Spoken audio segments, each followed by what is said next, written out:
Greetings, members, one and all of the Salivation Nation. The biggest obstacle to $2,000 gold. Let's explore.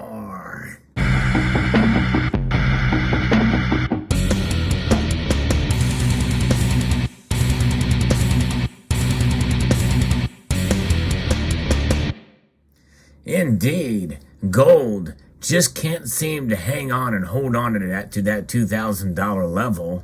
But it's understandable. I mean, after all, $2,000 is a very important and powerful psychological number in terms of gold. And when it gets to $2,000 gold, we're talking about breaking records again, not being within $100 of breaking the record yet again. But just can't quite seem to hold on. And there's one reason, one main obstacle that is preventing gold from reaching that level. I'm going to be referencing an article here from Kitco that talks about that very subject. But before we get there, we're going to talk about what's going on here with the other currencies. The dollar is how gold is priced. That's what most people refer to. And how is the dollar doing compared to other currencies? Well, as very recent news here from CNBC, the dollar has scaled fresh 2-decade peaks against the yen. As the Bank of Japan has targeted yields, the dollar climbed to a fresh 2-decade peak to the yen on Wednesday, buoyed by more Federal Reserve officials pushing for sizable interest rate hikes, while the Bank of Japan stepped into the market again to defend its ultra-low rate policy. And so there's two different aspects here. In fact, what we very well may see is a couple, 2 or 3 in a row, 50 base point increases. Chicago Fed President Charles Evans, who is not a voter on this year's Federal Open Market Committee, said he is comfortable with a round of rate hikes this year that includes 2 50 basis point increases, marking an about face from just a month ago. So more likely they will probably do this, and that is going to not bode well for gold and silver as well too. Their prices very well may fall, at least in the short term, when we see these rate cuts, or these rate hikes rather. But that's not the biggest obstacle to gold's not reaching that or holding on or hanging on to that $2,000 an ounce level. And by the way, that's notwithstanding, and it's not to say that gold may touch that number again between now and the end of the year. I think it very well could. But there's strong resistance, and the strong resistance it's not just about these rate increases, although I think that is a part of it. U.S. Treasury yields remained elevated, with 10-year yields recently touching 2.981% for the first time since 2018. That doesn't bode well for gold either. Amid the ongoing rise in U.S. Treasury yields, actions clearly speak louder than words, with Suzuki's comments thus continuing to go unheeded. Ray Attrill, head of foreign exchange strategy at National Australia Bank, wrote in a note to a client, "Incoming Fed speak has done nothing but detract from the ongoing bond sell-off." And so there's where that is too. So bond yields is another thing that could weigh down on gold, even though we have obviously rising inflation, and it doesn't look like it's going to slow down anytime soon.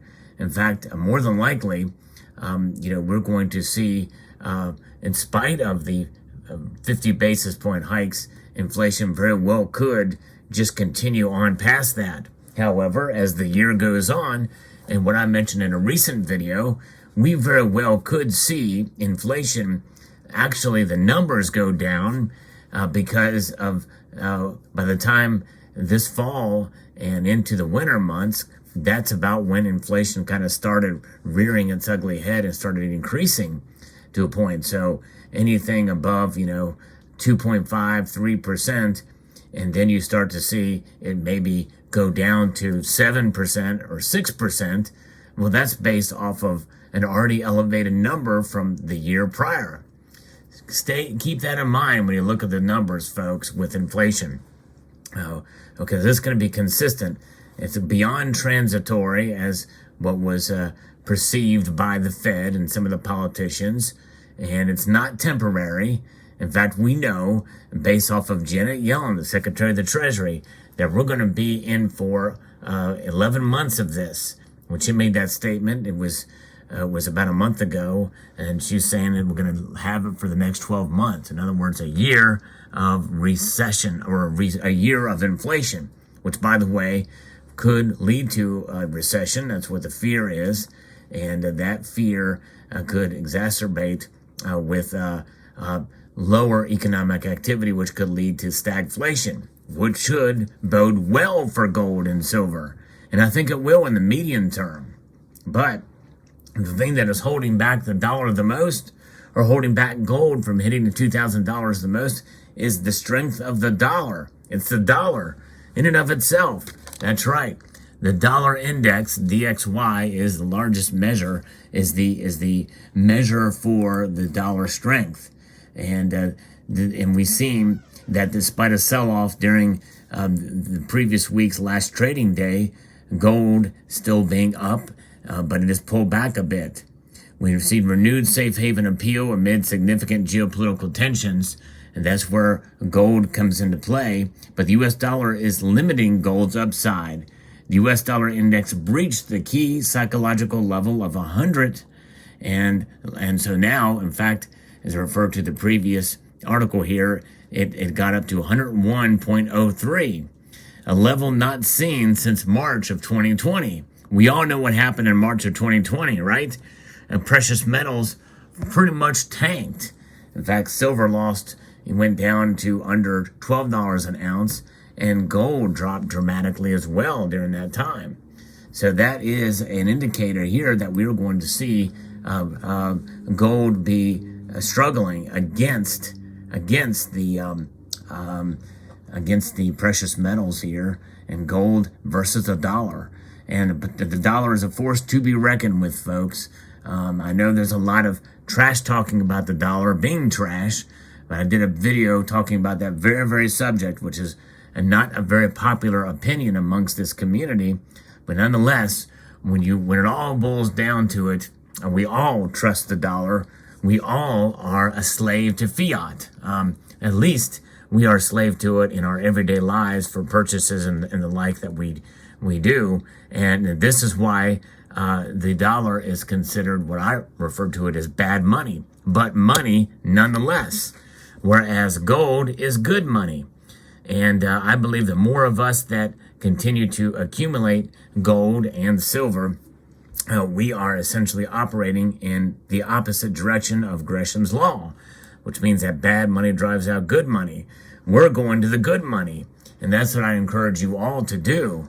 And if you can't do it, like especially with gold, and buy it in different sizes and forms, you can do it with silver. But I think also it's good to accumulate gold as well as silver. I encourage all silver stackers to think about gold and to budget for gold as the ultimate store of value. And you can find still some fairly good deals in some gold products out there, but never, ever underestimate the power of the dollar. It is utilized in 60% of the world's economy between these nations. Still utilized. It's the top world reserve currency. It's not going away anytime soon. Russia's what's going on in Russia is not going to change that. It may be under threat. It may be further removed, or it may be under threat for some parts of the world. But those parts of the world, there's the economic activity is not strong enough to really have that much effect on the dollar. Now China is pretty much very much relying on the dollar for their economic activity, and that's not going away anytime soon. Our economies are pretty much intermixed right now, and even though they really are an enemy for sure, but nonetheless, there's where that is. So the gold is receiving this strong safe haven demand we see here, but we're seeing the same thing with the U.S. dollar, and that'll be a potential headwind for gold. The U.S. dollar is being viewed as the cleanest dirty shirt in the laundry. You've heard me use that analogy, and here it is in this article here from Kitco News. Anna Golubova, the cleanest dirty shirt in the laundry pile. Still a dirty shirt. Investors are looking for safety outside of some of the chaos and uncertainty that we see in the markets. The argument is similar to gold. It is viewed as a trusted place. And this is from Everett Millman from Gainesville Coins, tells Kitco News. Escalating tensions further was Russia. We see this thing with hypersonic missiles and nuclear tests that was just occurred here recently. Sweden and Finland, potential that they may want to join NATO.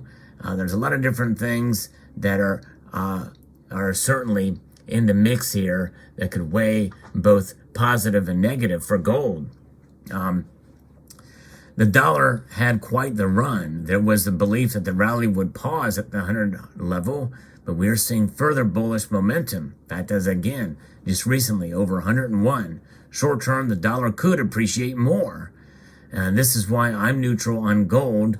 Fundamentals are still intact with bullish momentum in gold, but a stronger dollar could limit the metal's prospects for now, according to Edward Moya from Oanda, senior market analyst.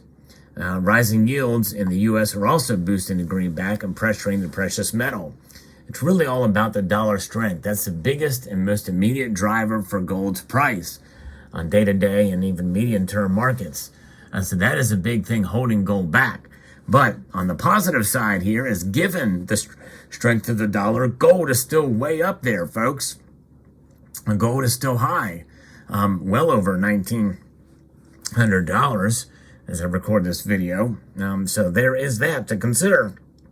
And so I think it's a good opportunity, I believe, to buy gold, because I think that it's not going to take terribly long before we see gold trading regularly above $2,000. It's just going to take some time, folks. Stacking precious metals, both gold and silver, requires patience, perseverance, and also practicality as well. Being practical with your finances, and understanding, being practical with understanding the dollar and where it is in the world today, understanding that it is a losing proposition to hold these long term. In other words, this thing is losing value at a rate of almost, or maybe even a little bit more than 1% per month. Whereas holding gold, you've got the chance that this thing is going to preserve your wealth over the long term, and even in the medium term. But nonetheless, the markets are volatile, but holding gold is a winning proposition if you're about wealth preservation. And to me, that's the biggest selling point of what gold is. So there you have it. Let me know what your thoughts are in the comment section below. We'd like to extend a multitude of gratitude to you all for taking the time to watch, and to encourage you to please rate, share, comment, and subscribe.